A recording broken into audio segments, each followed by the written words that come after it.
Brésil, Bolsonaro nostalgique de la dictature militaire rêve d'être président. Le néolibéral Jair Bolsonaro entouré de sympathisants alors qu'il lance sa campagne pour la présidence brésilienne des élections nationales d'octobre, à Rio de Janeiro, le 22 juillet 2018.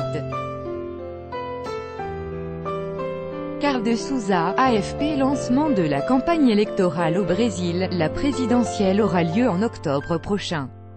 Ce dimanche 22 juillet, le député brésilien d'extrême droite, Jair Bolsonaro a été désigné officiellement par son parti pour être candidat à la présidentielle d'octobre.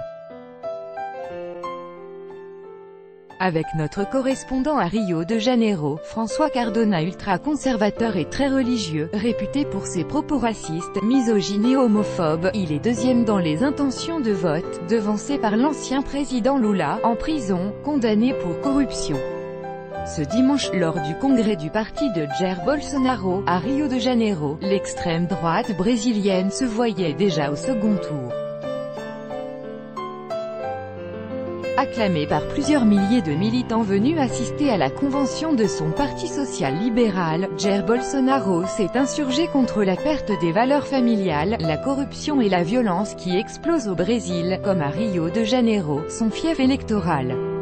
Malgré de nombreux dérapages machistes et homophobes, le député en campagne bénéficie du soutien des conservateurs évangéliques, comme Henrique, ingénieur. C'est le seul candidat qui n'ait pas peur d'être politiquement incorrect. Notre société aujourd'hui est malade.